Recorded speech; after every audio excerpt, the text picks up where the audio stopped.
a full plaza. That means that this morning, each of you made a decision to get up and come to school despite of the weather. That says a lot about each one of you. We are happy to see you. We are happy that you got here this morning. We're happy that you got here safely this morning.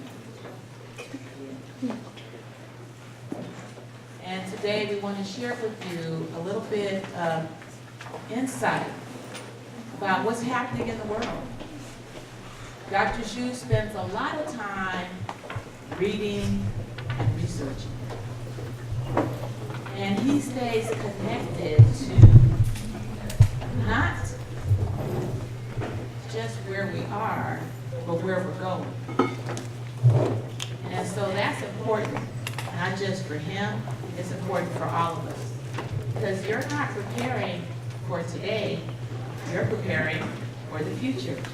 That means you have to be connected to where things are headed. And things are headed places that I frankly never thought about, never dreamed about. And it's moving quickly. So he's going to share some of that with you today. And then we want you to spend some time thinking about what that means. What that means for each of you. Yesterday we looked at data. We looked at your PSAT scores. There's a reason for that. There's a reason to constantly look at data about you, assessments, so that you know how you're doing academically, so that you take ownership of your own learning. If you're going to go far, you have to take ownership of your learning. And that means that you understand where you are in terms of where you want to get to, and then what are the steps that you need to do in between. That's why we take the time to look at that data. That's why it's important for us to actually take time to do the assessments, to invest that time for those assessments. And then always to look back at it. Because if we don't look back at it, then there's no reason for us to actually engage in the process in the first place. So you started that yesterday with looking at your data.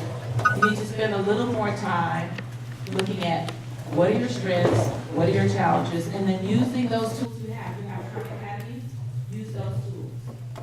And then again today, we're going to talk about where you're headed, what's out there for you, what can you do. So this is a special time, a special opportunity for you.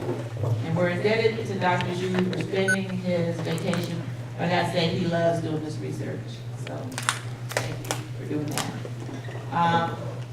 And he's not going to talk too much about the second part of this, but because of his research, he's able to be financially independent. That means he doesn't have to get up and come to E3 on any given day. He doesn't have to get up and go anywhere on any given day. His house is paid for, his car is paid for. He doesn't have to get up. But he does. And we all do.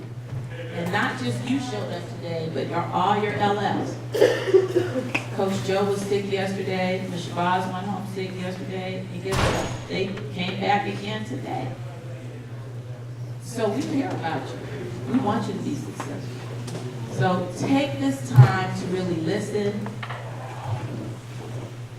and take in the information that makes a difference for each of you, not just today, but for the rest of your lives. All right, let's give Dr. Zhu a round of applause, please.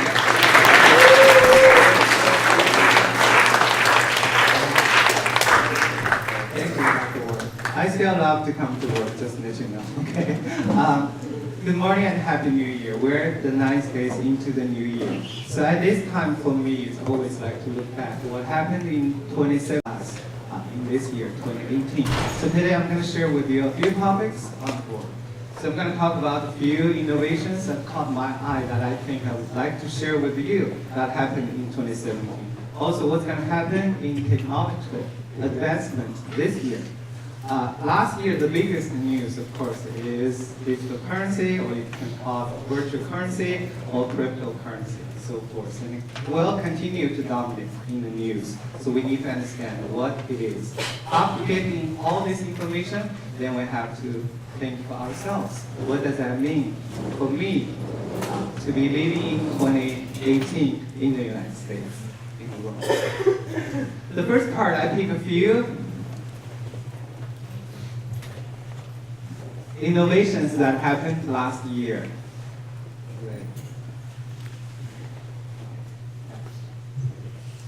So the first one on the board is smart glasses that help legally blind people see and read. So I remember when I was in elementary school, I had classmates who were legally blind, barely see anything. At the time, the technology was not available, but today, in 2018, the story is different. You see the device in the middle, use the camera, use the technology to capture the picture, capture the thing, and also using the technology to minimize in the tiny lens for the viewers to see. So you can see they can do all kinds of activities with the innovation. So the next one I want to share with you is 20-cent paper toy that can help diagnose diseases. Here, we're living in San Diego, in the United States. We're fortunate to have access to healthcare. But some people living far away in some continents, in some countries, they do not, unfortunately, have access to healthcare. They don't have the nurse or the equipment. But this was designed by an assistant professor at Stanford University last year. Costs 20 cents. You see the device on the left-hand side. Basically, it's a paper cardboard, right? Then you have the tiny tubes. Then you have screens. That's it. However, it incorporates all the technology that it needed to go into great innovation. It involves mathematical concept, it involves physics, of course, it involves medical knowledge. So when the blood sample was in the tube, we need to pull the screen. The speed is so fast that can separate blood from plasma.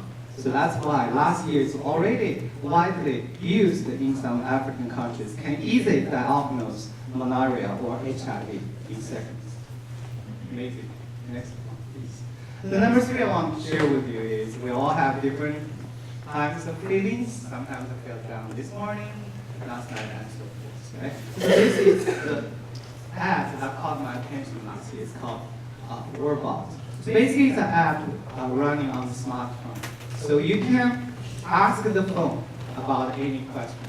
Tomorrow there's a big test coming up. I really feel like anxious. I'm a little bit depressed because I'm not ready yet. What should I do? Instead of just worrying, you can talk to the app and give you the feedback. This is not a simple app like before the general mathematical algorithms. Okay, if you say A, the computer will say B. If you say D, the computer will say E, and so forth. This is the implementation of artificial intelligence. What does it mean is the more the app is interacting with different users, build its own intelligence. So understand how should I react to different users at different age in different situations. Amazing. The next one I want to share with you. Hold down your question at the end, please. We have some homeless people living around our block, right? We see them every day, every morning. So this is innovation happened last year. So a group of teen girls in San Fernando back in California. So this was their design thinking process. They say, okay, I see this situation, what can I do to help them? So they designed the solar powered tent. We see the tent on our block, right? But this is solar powered, so means can adjust the temperature, and also if you go to the next slide, it can be folded up as a backpack, it can be as a garbage bag, and so forth. Can you imagine that simple design, not simple design, that design will change some people's life for the better. The next one.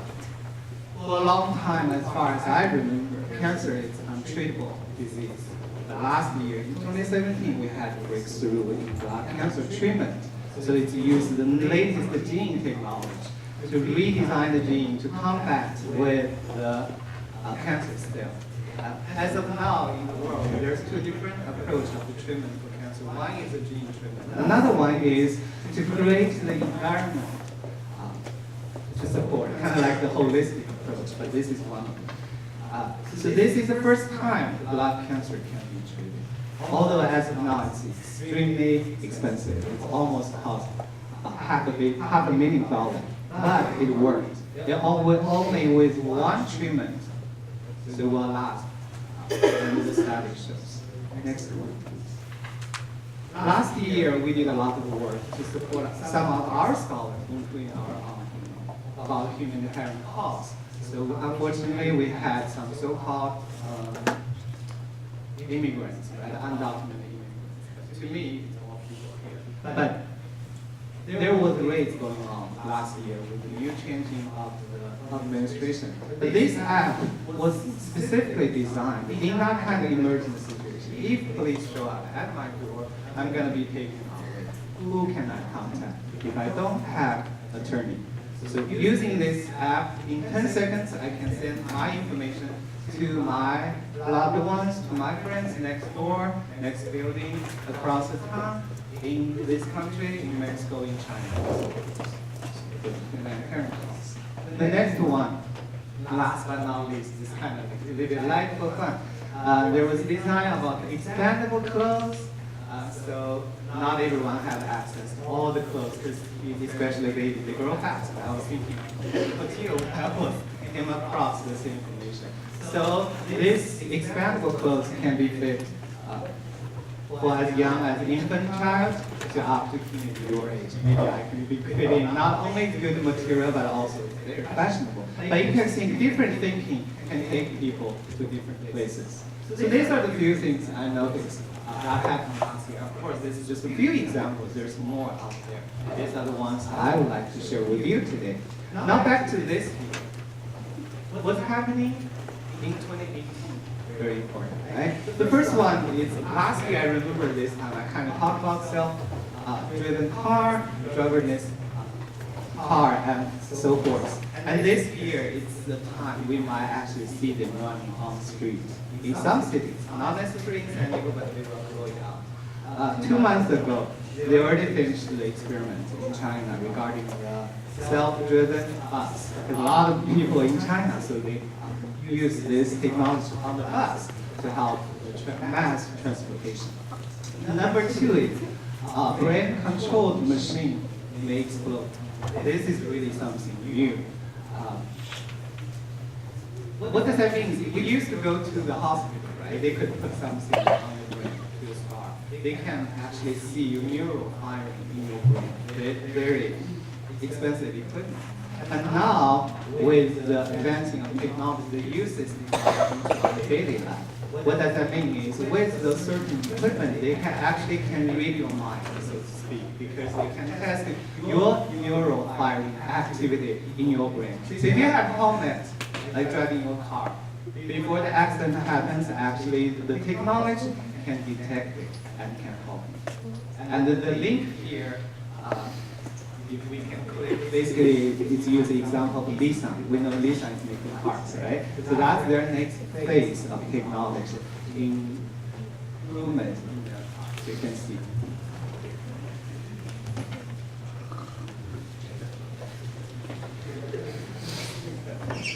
So while we're waiting for the images to come back, I want to make a quick few points. So we really need to understand where we are. We are living in an extremely exciting time, only if you don't see it. Because if you're invaded in your daily life, from home to school, from humanity book to math, you're missing out a lot. If you spend a lot of time on YouTube, on Instagram, doing things entertaining, but doesn't get you too far, and that's not effective living, right? Go back to this. The next piece I want to put on your mind is number 3 is blockchain bounty hunter will become a job this year in 2018. We all heard Bitcoin, right? It's the big news, it's the largest, biggest news, basically. Around the world last year, a lot of people became rich overnight around the world because of blockchain technology. And we all know what bounty hunter is. Now with blockchain technology application expand into every area of our life, there will be new job created that doesn't exist today. Not only new job, but most likely they're going to be high pages. Number 4 is quantum computing technology. So we all know our current technology of computing is very powerful. Our smartphones today are more powerful than the big computer 40 years ago. The next generation of computer is quantum technology. So the company is leading in this area. So actually it's developing the quantum chips-based computer class. If it comes out and it's successful in the market, Google can be a leading company, not only in the United States, but in the world for a long time to come, maybe half a century. Last but not least is China and other countries will develop their own cryptocurrencies. So what is cryptocurrency? So I'm going to take you into the wonder world. Next slide, please.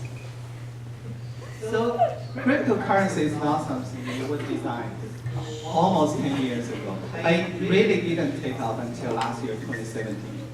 I think Senator's quote from Senator Thomas Harper really summed it up precisely for all of us. He said, virtual currencies, perhaps mostly and notably Bitcoin, have captured the imagination of some, struck fear among others, and confused the heck out of the rest of us.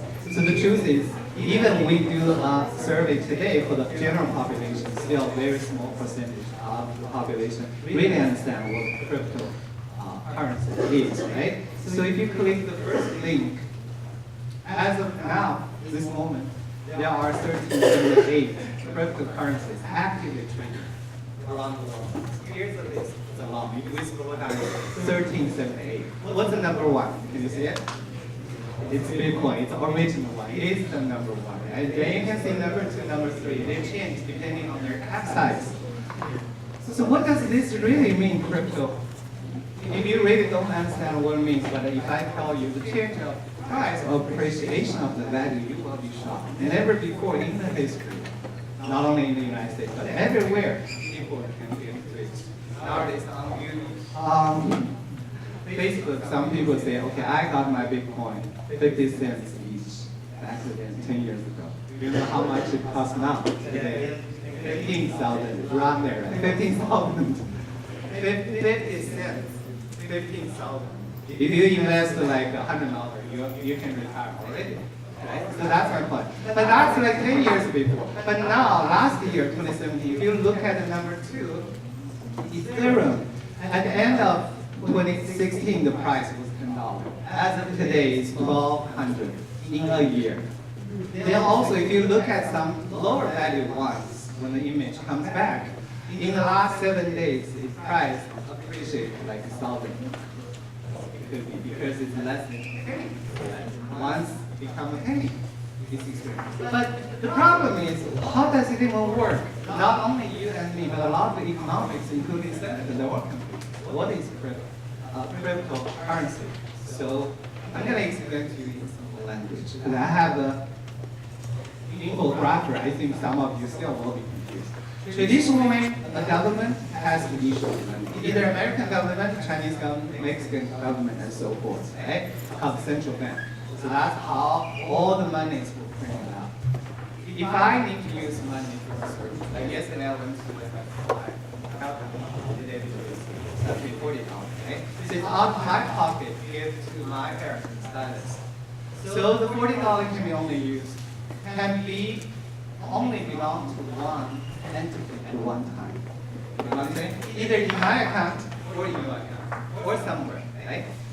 So someone has to be the bookkeeper, which is but cryptocurrency, get rid of the third party.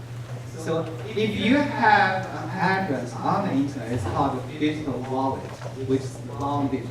So that's an address on the internet. That's a wallet. That's where you hold the digital wallet. Then you have your long 64 digits password, very long, nobody really can get into.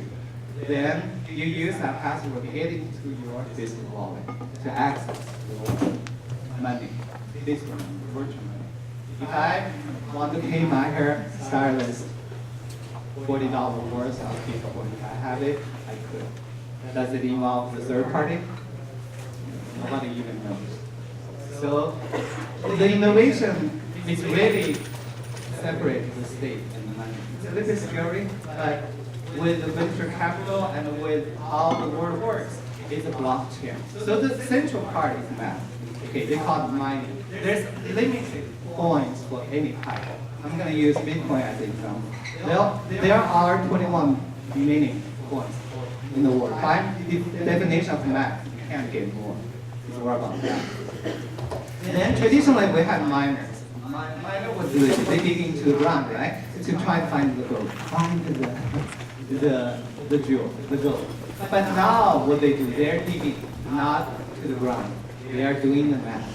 They use math problems, algorithms to find the points. And the points were designed to be released along the time. So all the points, Bitcoin will come out by the end of year 2140, so 120 years. So as the time moves on, it's even more difficult to get the money, to get the point. But if you don't get the point by yourself, you're using the algorithm, you use the math, use hardware, what you can do, you can use the US dollar to buy, and that's okay. So, yeah. So when the image comes back, actually, earlier I showed you the whole list, those are live, all the price shows you current price, the price in the last hour, in the last 24 hours, in the last 7 days, right? They were live. Also, I'm going to show you the second piece of the word the image is each coin, protocoin design with, they have similarity. They were used blockchain technology, but they were designed with slight difference. Like Bitcoin, the big for payment. I remember 5 years ago when I went back to China, certain coffee shops had a sign, we accept Bitcoin. Very easy. If the owner of the coffee shop has a digital Bitcoin, I have Bitcoin wallet, I can use it. Of course, at that time, the value of Bitcoin was so low. Nobody really appreciated it to the degree today. Today, no one will use it. With the values, you can see those are the names of all kinds of different coins, digital currencies. They have slight difference, but their foundational principle is math. It's called blockchain. What does it mean is we don't need a bank. If I pay my hairstylist $40, okay, I have a record. He has a record, and everyone in the community who has access to Bitcoin will have the transition. So you add the block each transition at a time. That's why it's called blockchain. The blockchain is not new technology just used in the currency, but in other areas and people.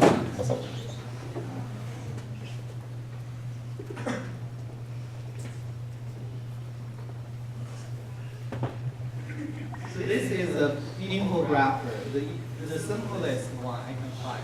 So later on, tomorrow actually we'll share this slide in the morning announcement. If you're interested, you can take a look whether it makes sense to you. The bottom line is you need to understand certain math. You need to understand the principle of business. Then you need to understand how things really work, run, and that's where the fortune is. Right? Let's do the last. So, with knowing this kind of information, what does it really mean to you and to me? I have to reflect as well, right? We're really living in an extremely exciting time. As I pointed out earlier, you have to open your mind. I remember when I first read science fiction novels, that's how I feel. I feel, okay, the earth is, I used to be my world. But when I read or watch sci-fi film, I feel my world is expanding because my imagination was off. I'm using that as an advantage here. So same thing for accessing the information in the society. They're all out there. It's up to us whether you have the vision and you have the will to access it. Number two is, if you didn't, I didn't buy Bitcoin. You didn't probably neither.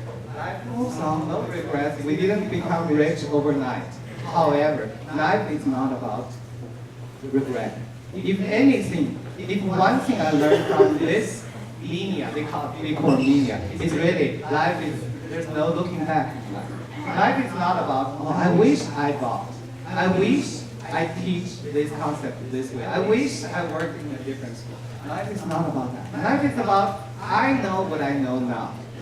What am I going to do next 5 minutes, next an hour, next week, next year, and so forth. So that's really what life is about. Still plenty of opportunities. I showed you 78 different digital currencies.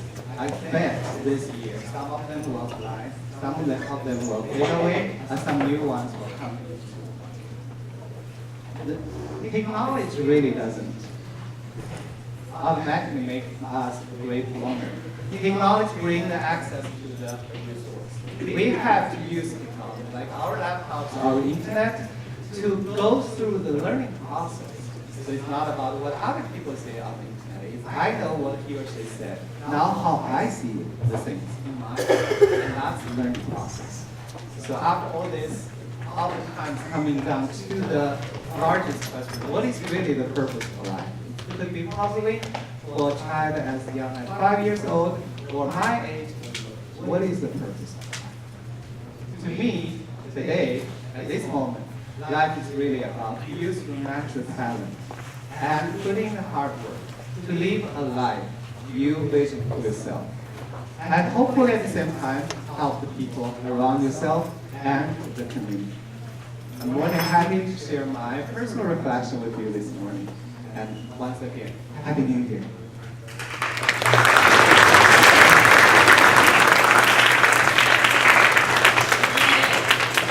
Thank you, Dr. Ju. Very insightful. A couple of quick points while the video sets up. I want you to think about, again, what you heard from Dr. Ju today. There's an NPR piece called Bitcoin Losers. And so this guy in England purchased some Bitcoins. It's a digital currency. It's not a real coin, it's digital. It lives in the virtual world, but you use it in the real world. And so he bought, I don't know how many Bitcoins, but it didn't cost him more than maybe $30, $40. And in 2013, or before 2013, he threw away the floppy drive that held the Bitcoin address. He figured, oh, I don't need this stuff, threw away the floppy. And then it ended up in this big dump area, right? So in 2013, those Bitcoins were worth $7 million. And they had a piece on him in the dump looking for his floppy drive, right? And so they said, if he had lost that drive and had it today, he would be worth over $700 million.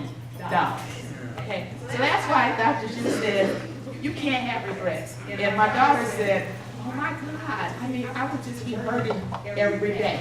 And I said, but you can't, because it's done. It's in the past. But what you can do is learn from it.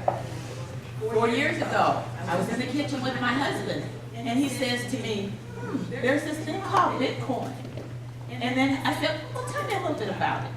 And he says, there's something about this digital coin. And I said, well, that doesn't even make any sense. And I left it alone.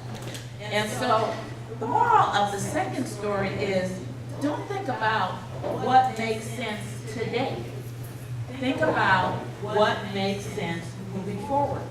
And then there's this other thing called a venture capitalist.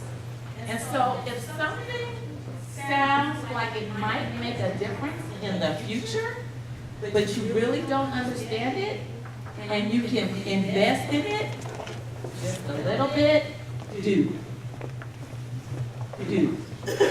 So don't ever think about things in terms of today, because today has nothing to do with how things will look tomorrow or a year from now or 10 years from now. So Keep your mind open to new ideas. Keep your thoughts open to new ideas. And if you miss something, let it go, but learn from it. Learn from it. Okay? All right. So, DiPertio is going to share with us a TED Talk, and she's going to explain why. And then after that, we have Mr. Smith wrapping in. Good morning. Before we get started, I just want you to stop what you're doing. Your head's down, if you could just sit up for me so you can hear what I'm going to say. Because I really, really need you to listen. So we have a couple of scholars with their heads down. This is for you. And this is really important. And this is what this says. It says, the two most powerful days are, number one, the day you were born. And number two, the day you discover why. I'm going to say it one more time, and you need to listen, you need to believe it. It says, the two most powerful days are the day you were born and the day you discover why.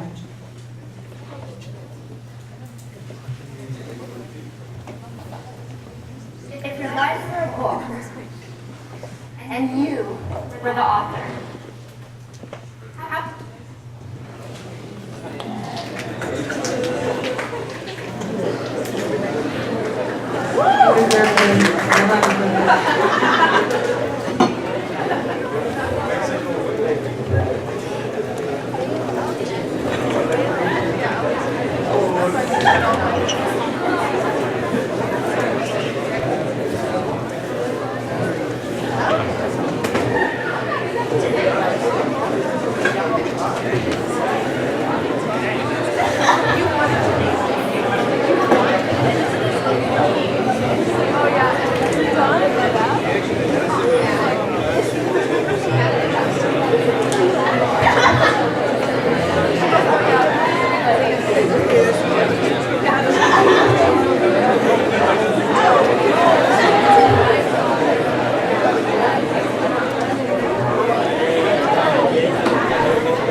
Okay, so we're going to get started again.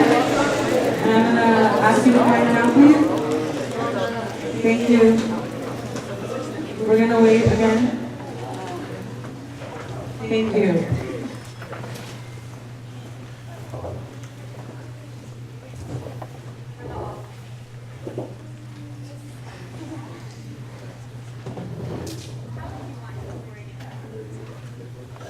That's the question that changed my life forever. Growing up in a hot Las Vegas, all I wanted was to be free. I would daydream about traveling the world, living in a place where it snowed, and I would picture all of the stories that I would go on to tell. At the age of 19, the day after I graduated high school, I moved to a place where it snowed, and I became a massage therapist. With this job, all I needed were my hands and my massage table by my side, and I could go. For the first time in my life, I felt free, independent, and completely in control of my life. That is, until my life took a detour. I went home from work early one day with what I thought was the flu, and less than 24 hours later, I was in the hospital on life support with less than a 2% chance of living. Until days later, as I lay in a coma, that the doctors diagnosed me with bacterial meningitis.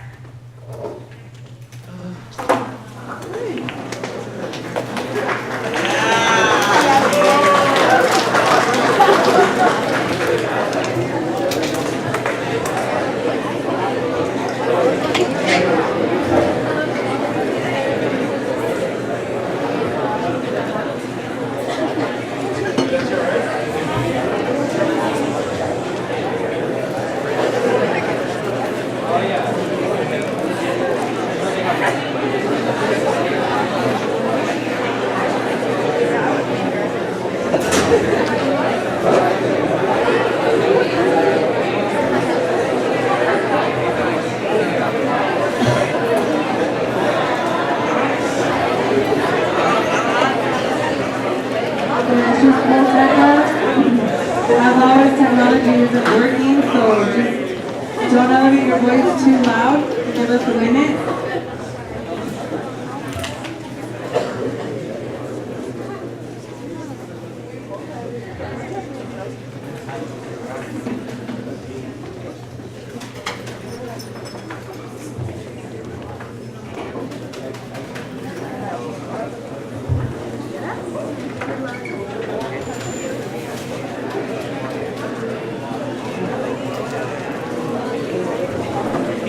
Ja, amor do que você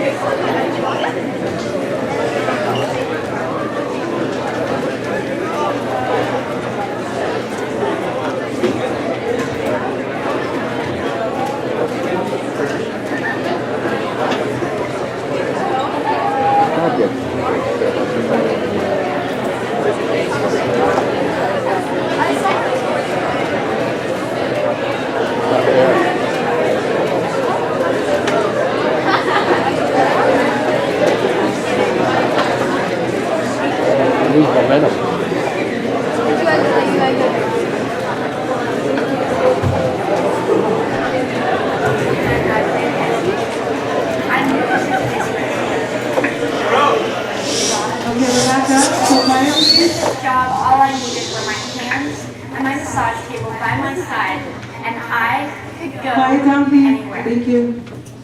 For the first time in my life, I felt free, independent, and completely in control of my life.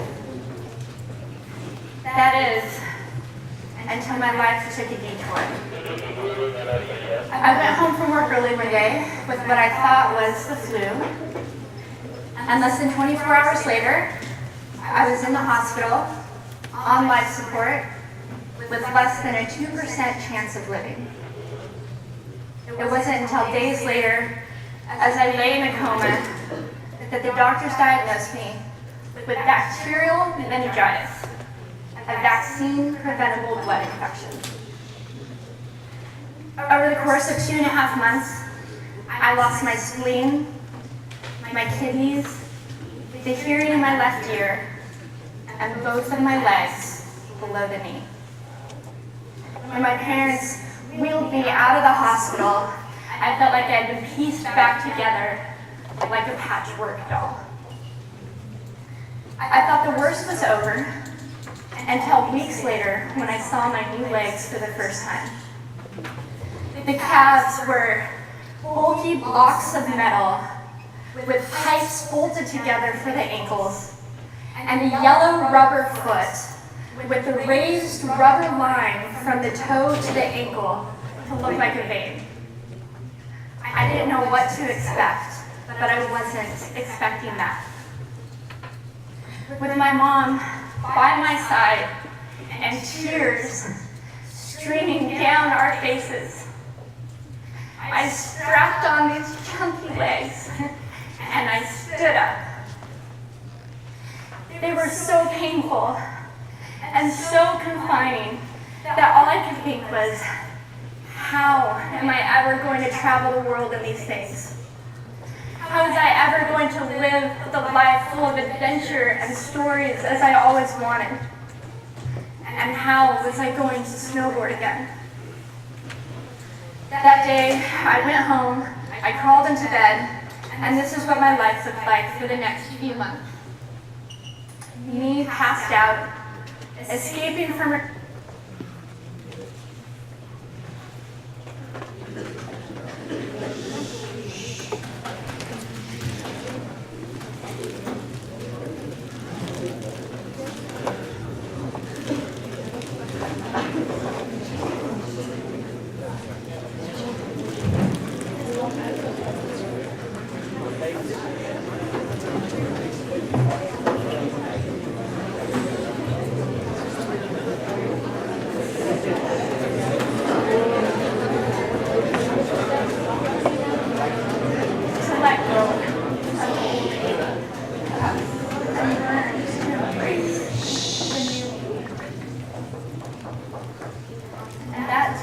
John Welby that I didn't have to be 5'5" anymore. I could be as tall as I wanted.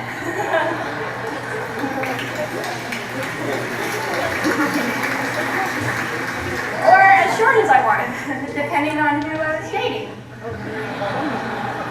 And if I snowboarded again, my feet aren't going to get cold. And best of all, I thought, I can make my feet the size of all the shoes that are on the sales rack. And I did. So there were benefits here. It was this moment that I asked myself that life-defining question. If my life were a book and I were the author, how would I want this story to go?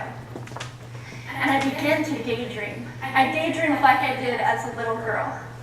And I imagined myself walking gracefully, helping other people through my journey, and snowboarding again. And I didn't just see myself carving down a mountain of powder. I could actually feel it. I could feel the wind against my face and the beat of my racing heart as if it were happening in that very moment. And that is when a new chapter in my life began. 4 months later, I was back up on a snowboard, although things didn't go quite as expected. My knees and my ankles wouldn't bend, and at one point, I traumatized all the skiers on the chairlift when I fell and my legs, still attached to my snowboard, went flying down the mountain. And I was on top of the mountain still. I was so shocked. I was just as shocked as everybody else, and I was so discouraged. But I knew that if I could find the right pair of feet, that I would be able to do this again. And this is when I learned that our borders and our obstacles can only do 2 things. 1, stop us in our tracks, or 2, force us to get creative. I did a year of research, still couldn't figure out what kind of legs to use, couldn't find any resources that could help me. So I decided to make a pair myself. My leg maker and I put random parts together, and we made a pair of feet that I could snowboard in. As you can see, rusted bolts, rubber, wood, and neon pink duct tape. And yes, I can change my toenail polish. It was these legs and the best 21st birthday gift I could ever receive, a new kidney from my dad, that allowed me to follow my dreams again. I started snowboarding, then I went back to work, then I went back to school. Then in 2005, I co-founded a nonprofit organization for youth and young adults with physical disabilities so they could get involved with action sports. From there, I had the opportunity to go to South Africa, where I helped to put shoes on thousands of children's feet so they could attend school. And just this past February, I won 2 back-to-back World Cup gold medals.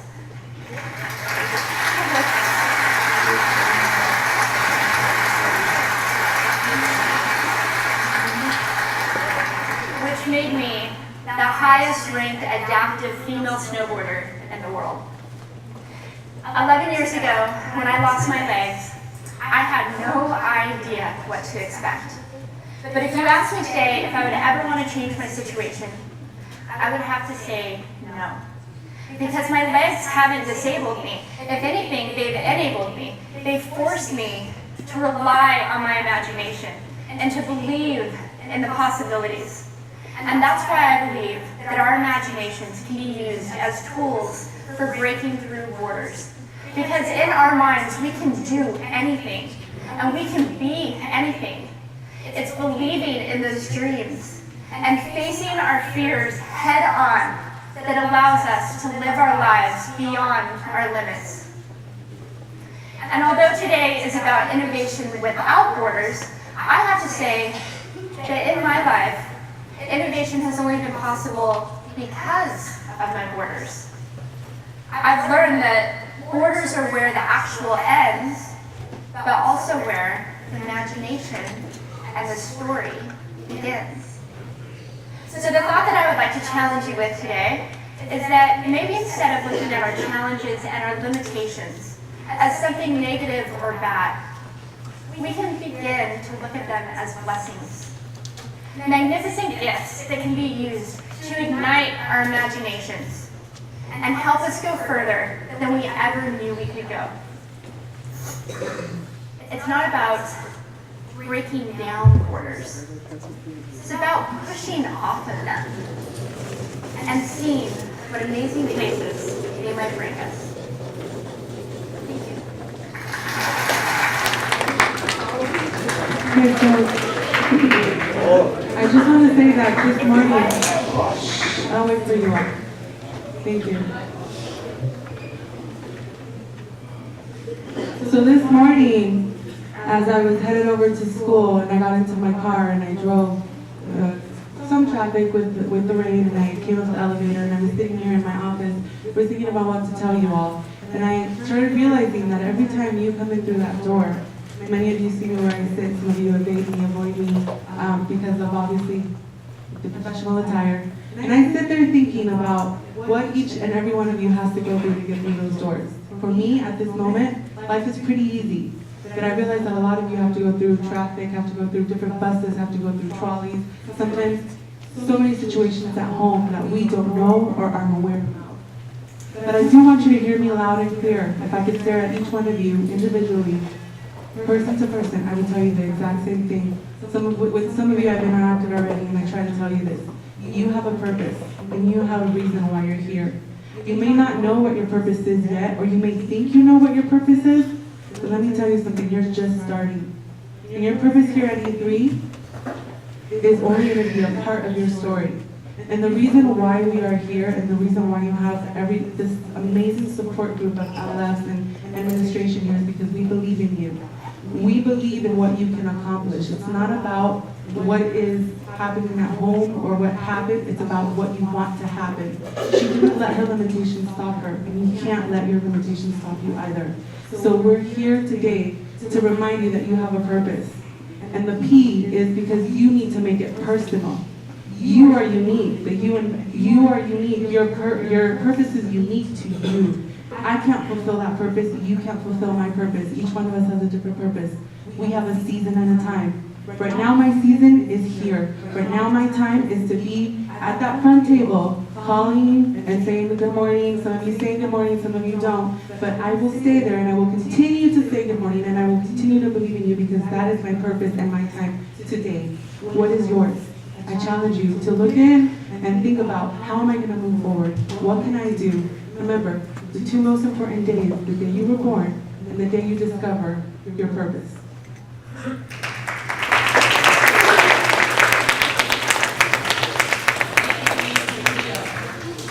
Again, the two most important days. Number one, the day you were born. Number two, the day you discover your purpose, the reason why.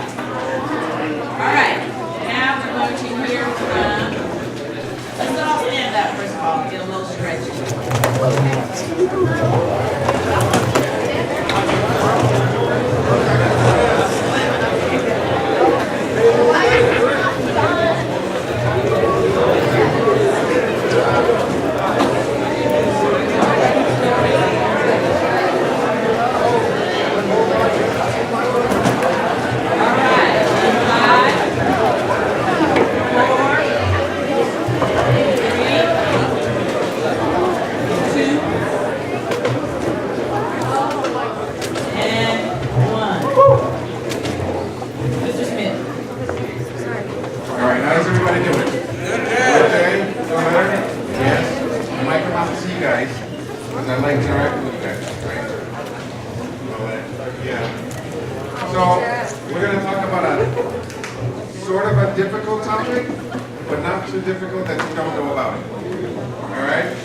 I get in my car and I decide to drive 90 on the freeway.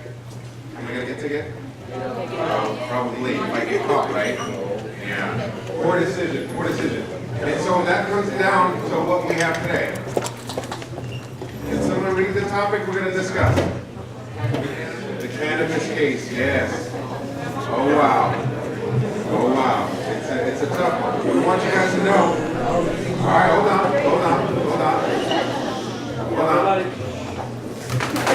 We want you guys to have the right information, okay? You guys good back there? You guys all right? Yes? Okay. So, next one. So what we're going to talk about, don't accept the substitutes. Beware of influences. The state examples, the disorders, and coping strategies. These are some of the things we're going to talk about, all right? Next one. So, cannabis, it's a substitute. You know why? I want you guys to do something really quick. It's a really quick one. Close your eyes and take a deep breath. Yes. Okay. You know what you just did? You activated the same exact chemical that's created in your brain that helps you relax. Cannabis is a copy. It is. It is. So there's a word, anandamide. That's what happens in your brain that tells you to be calm, to be relaxed. It's the word Sanskrit for bliss. There's a pop quiz, right? What is that item that just popped up on the screen? Chocolate. Chocolate has more anandamide in it. Yes, that's why some people eat it and they're like, I feel calm, I feel relaxed. I just need some chocolate. It happens. It is a substitute. It's something you already have in your body. All right? Let's do the next one. So, we're going to talk about some of the things that are out there. How cannabis has changed over the time. In the 60s and 70s, THC content was at what, 0.4% to 1%? And it's up to 25% today. That's a lot. That's a lot. Hold on, you guys. Stick with me. Stick with me. It's up a lot. We're going to talk about the types that cannabis comes in. All right? So we see the pictures. Yes. Yeah. Be careful. Be careful. You tell me yourself. The wax. Yes. Edibles. Yeah. Gummies. Right. Yes. Be careful. Be careful. Next one. The edibles there, and then we've got the last one. Yes. All of these are levels of administration. The thing that I'd like to suggest to you all now is to recognize what you're doing and how you're responding to it. Some of you, based on this experience, are telling me we probably need to have a conversation. Some of you are. And it's not in a bad way, because basically all this is just trying to tell you how to cope. And some people say, this is how I cope. I'm not sure if it's the best. Actually, I'm almost positive it's not the best. Gotta understand, because of your age and because of who you are, they're trying to take something away from you. They're trying to take something away from you that's in your mind. If I walk around like today and it's raining, I feel kind of, it's like overcast, I feel kind of down, it's like in a fog. If I were to sit back and I were to ingest cannabis all the time, I would kind of walk around in a fog because it's not truly me. There's this distorted figure. There's a distorted view of like how things are. Because it's just telling me, hey man, you're calm, everything's cool, everything's relaxed. Sometimes you need that, like exposure to things. So like if I'm out here in the street and I see a car coming, I have to know, I gotta react. God cannot be delayed. Next one. So this is what we have. These are the facts. January 1st, 2018, Proposition 64 went into effect. What is the age? 21. 21? Right? That is the age. Is anybody unclear about what 21 is? Anybody in here, other than the learning facilitators, who's 21? Anyone? Right. It's not. No. Okay, hold on. The age is 21. Since you are not 21, please don't test the rule. please don't test the law. Because basically, consequences. Anybody know what that is? You want one of those? Yeah, okay. What's the next one? Yeah. Not really a good one. Hold on.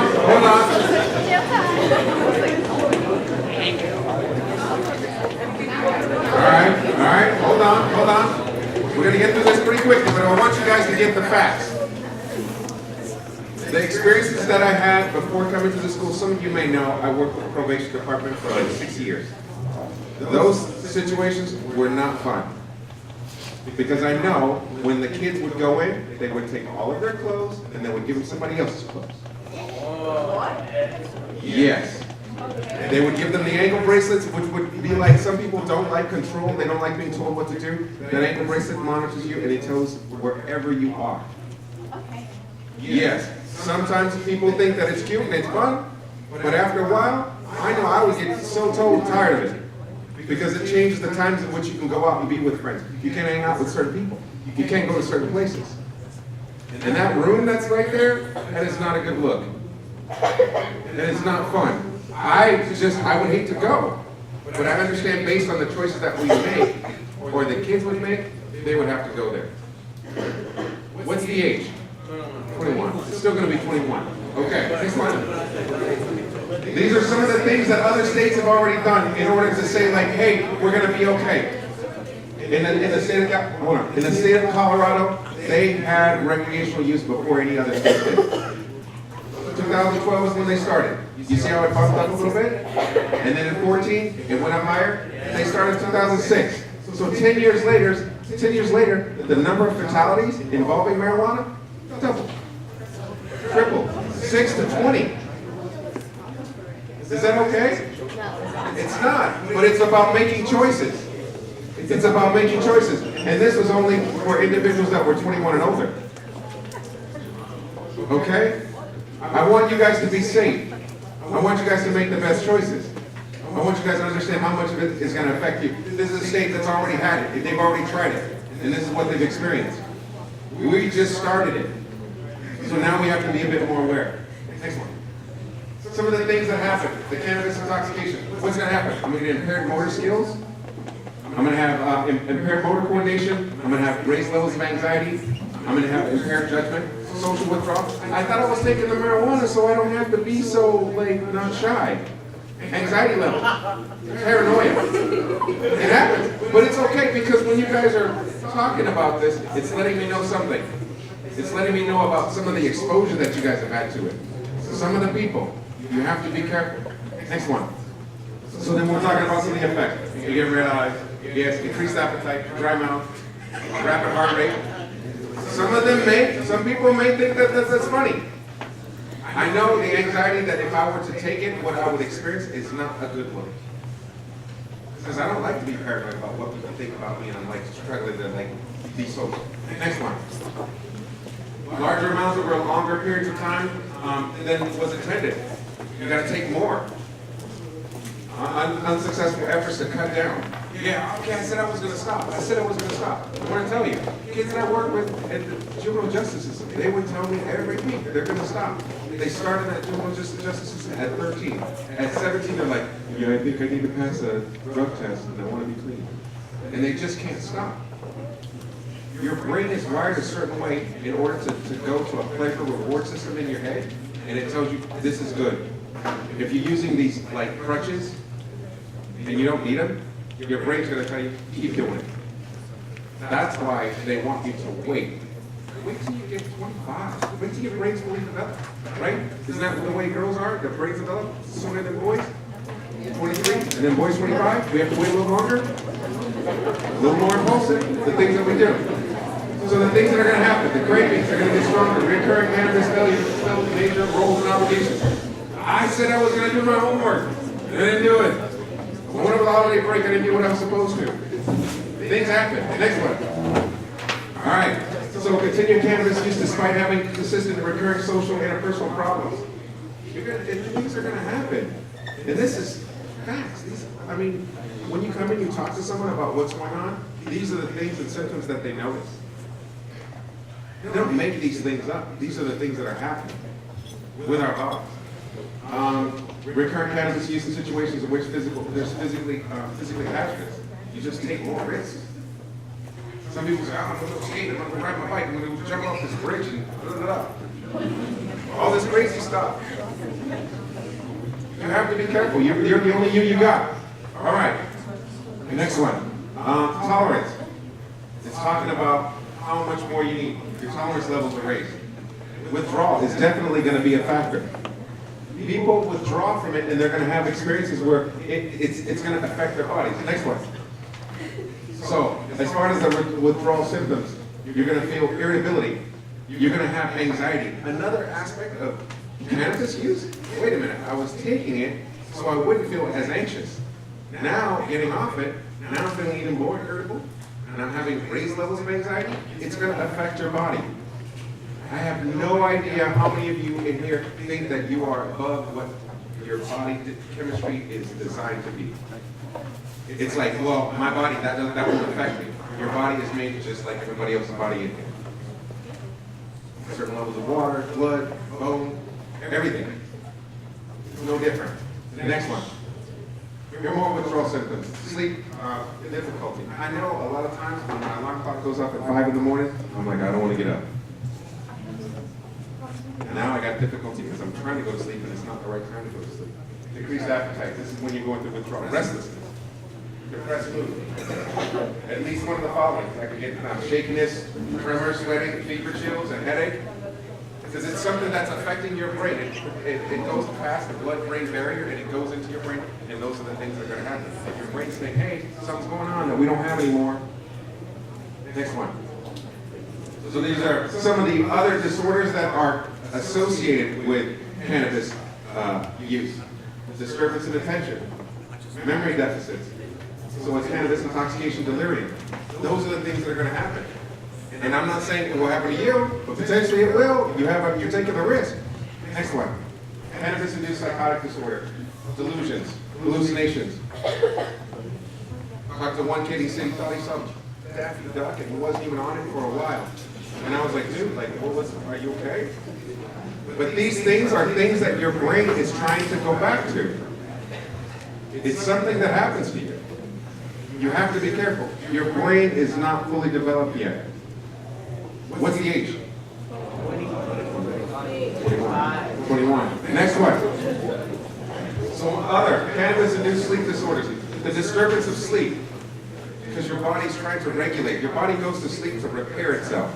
If your body tries to go to sleep to repair itself, and you're adjusting that, because a lot of people smoke and then they go to sleep. You're messing up your normal sleep patterns. Those are the things that are going to happen.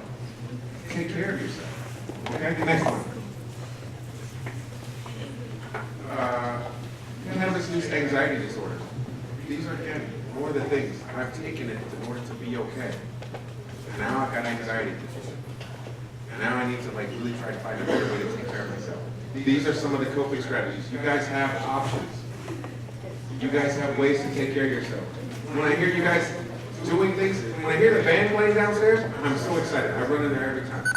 Because I see that they do something that they can do where they're not having to need sing things. Your brain is trying to take things in. I don't know, go sing, go read, go do yoga, get a stress ball. I got tons of them. Take deep breaths. Hey, talk to somebody. Come talk to me. In closing, with all of this, I want you guys to take these 4 takeaways, really important. Legal age is what? 21. That's what it is. So consequences, huh? Ankle bracelet, yeah, not a good look for you guys. I don't want to see them take your clothes. One kid, last story. One kid went in, they took the kid's clothes, and the kid passed out. Yeah, it's a big deal, because once those doors close, and mommy and daddy's not there anymore, or caregiver of whatever kind is not there anymore, it's hard. And the people in there, there's a lot of people in there that haven't worked out where they are internally. And then they would look at you and it's like, you know what? You're going to be the one. It's not a good look. If you need help, please come to the learning facilitators. Please come to me. Please talk about it. The age is 21. It's not a good look here at school. It's not a good look at all outside of school. Take care of yourselves.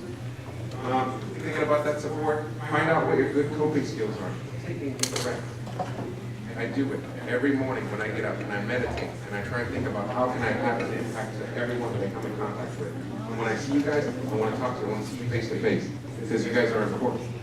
It's an important experience to be here. And I appreciate you guys. Okay? All right, with that, I want you guys to, I don't know, give yourselves an applause.